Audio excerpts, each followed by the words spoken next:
¡Es un farsante! ¡Un fanático! El Padre se llama Dios. Tiene los atributos de Dios y hace las obras de Dios. El Hijo, podemos decir lo mismo, se llama Dios. Tiene los atributos de Dios y hace las obras de Dios. Ahí está Él, Jesús, el que salva a los pecadores, el que perdona los pecados de su pueblo, el que nos limpia con su sangre. Dice la Escritura, y sin contradicción grande es el misterio de la piedad. Dios ha sido manifestado en carne. A la vez Él dice, hay un solo Dios y un solo mediador entre Dios y los hombres, Jesucristo. El hombre Jesucristo. Ahora, entonces, el nuevo cristiano, el nuevo creyente necesita saber y afirmar que hay un solo Dios. Ese verso claramente está diciendo que Dios se manifestó en carne. ¿Y quién era esa persona? Jesús. Por lo tanto, Jesucristo es Dios. Dios ha sido manifestado en carne. Pon ahí, ¿quién era Jesús? ¿Era un hombre o era Dios? Por ejemplo, ahora vamos a la Escritura, Juan 1:1. En el principio era el Verbo. El Verbo es la palabra, Jesús. Y el Verbo era, el original, dice, era cara a cara con Dios. Es decir, que Dios estaba enfrente de él. Jesús y Dios estaban enfrente. Y date cuenta que dice, en el principio era el Verbo, y el Verbo era con Dios, y el Verbo era Dios. Lo dice claramente ahí, y el texto griego igual. El Verbo, que es Jesucristo, es Dios. Pero a la vez tenemos que afirmar que en el Nuevo Testamento y a veces en el Antiguo Testamento podemos ver textos que nos muestra que aunque Dios es uno, hay algo casi inexplicable, especialmente en el Antiguo Testamento, que está comenzando a revelarse: el Hijo de Dios. Ahora, si no aceptas esto, esta doctrina es: si alguien no cree que Jesucristo es Dios, no le puedes llamar hermano. ¿De acuerdo? Él puede tener su religión y su creencia, pero si no cree que Jesucristo es Dios, es el Señor, no le puedes llamar hermano, porque es una doctrina en el cristianismo muy clara en la Biblia, y que es un hereje solo no la puede aceptar. Juan 17:5. Jesús orando al Padre, mira las palabras que dijo: y ahora glorifícame tú, Padre, junto a ti, con la gloria que tenía contigo antes que el mundo existiera. ¿Has visto qué fácil es? Es que es leerlo y darte cuenta que está hablando de un ser sobrenatural. Jesús no era un hombre cualquiera, era un ser sobrenatural. Dice: Padre, glorifícame con aquella gloria que tú y yo teníamos antes que el mundo existiera. El Mesías, que a veces en los profetas, aún en la ley, podemos ver un hombre, pero a la vez este Mesías es mucho más que un hombre. Por eso muchos rabinos y muchos escribas y estudiantes antes de la venida de Cristo y aún después afirmaban que el Mesías iba a ser divino. Como dice Samuel Pérez Milló, antes de que Dios dijera sea la luz, Dios dijo sea la cruz. La cruz era el plan redentor de Dios y Jesús ya estaba allí. Romanos 9:4 dice que son israelitas a quienes pertenecen la adopción como hijos y la gloria, los pactos, la promulgación de la ley, el culto y las promesas, de quienes son los patriarcas y de quienes según la carne procede Cristo, el cual está sobre todas las cosas, Dios bendito por los siglos. El verbo para crear en hebreo solamente se usa con respecto a Dios, pero podemos ver en Génesis 1, Dios está creando en el principio, pero el Espíritu Santo está involucrado. Llegamos a Colosenses capítulo 1 y entendemos que por medio del Hijo todo fue creado.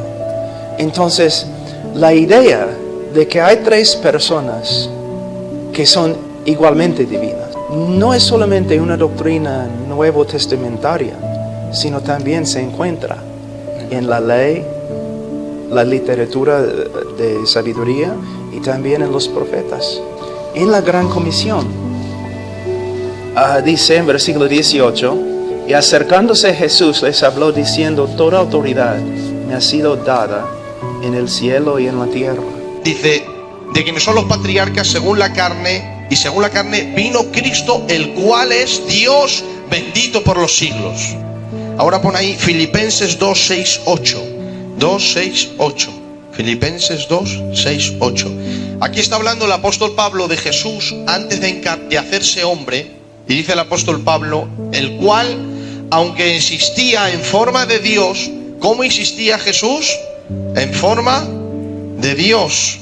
No consideró el ser igual a Dios como algo a que aferrarse. Es decir, Cristo hubiera podido decir: yo, Padre, no quiero morir por nadie y voy a dejar que el mundo se condene, porque yo soy Dios y soy soberano y puedo hacer lo que quiera. Y el Padre hubiera dicho: esa es tu elección, también es la mía. Pero Cristo no hizo eso. No se aferró a su condición de Dios, a su posición, sino que se despojó a sí mismo. Se despojó a sí mismo tomando forma de siervo, haciéndose semejante a los hombres. Y hallándose en forma de hombre, se humilló a sí mismo, haciéndose obediente hasta la muerte y muerte de cruz. No estimó a ser igual a Dios como cosa que aferrarse, sino que dice la Biblia, se humilló así, se humilló a sí mismo, porque nadie puede humillar a Dios, solamente Él se puede humillar. ¿Qué dice la Biblia de los principados y potestades? Los humilló Cristo públicamente, triunfando sobre ellos en la cruz, ¿verdad? Porque son seres inferiores a Dios. Pero como a Dios no le puede humillar nadie, la Biblia dice, se humilló a sí mismo, haciéndose obediente, que nadie jamás podía humillarlo. Necesitamos saber que nuestro Señor tiene toda autoridad en la tierra. Pero no solamente en la tierra, en el cielo. Entonces, ¿de verdad Dios va a dar autoridad, una autoridad así, a un mero hombre? No lo creo. Aquí mismo, en este texto de la Gran Comisión, tenemos una declaración muy clara de que Jesús es más que un ángel, más que un hombre, más que un Dios pequeño. Es Dios.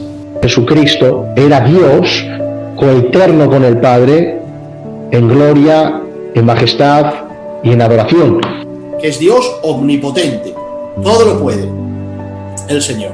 En el sentido más estricto de la palabra, Jesús es Dios. Pero aquí tenemos también algo acerca de la Trinidad.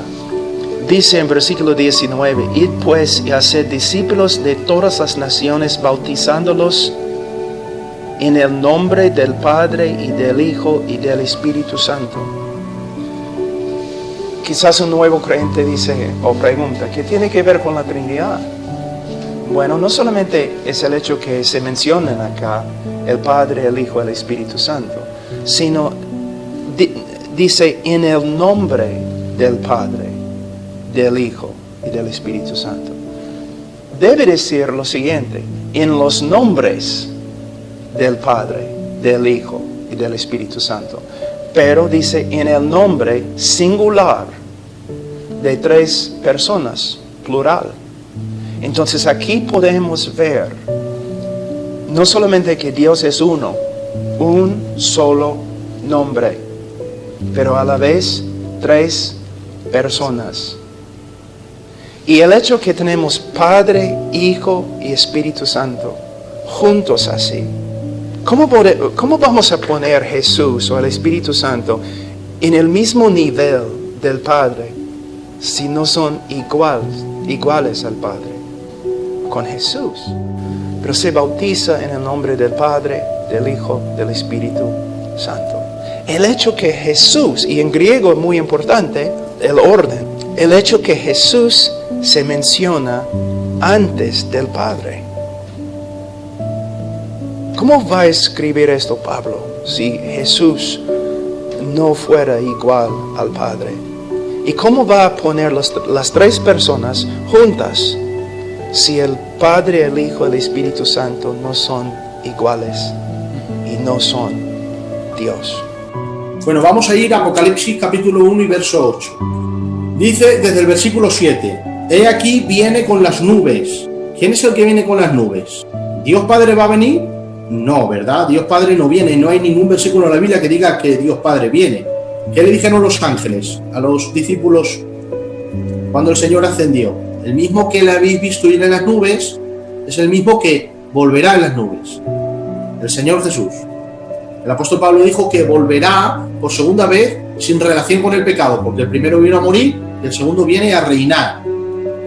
La gracia del Señor Jesucristo, el amor de Dios y la comunión del Espíritu Santo sean con todos vosotros. De hecho, yo escuché una vez en una lectura un teólogo que dijo: si Jesús no es Dios, ¿cómo podemos explicar el Espíritu Santo?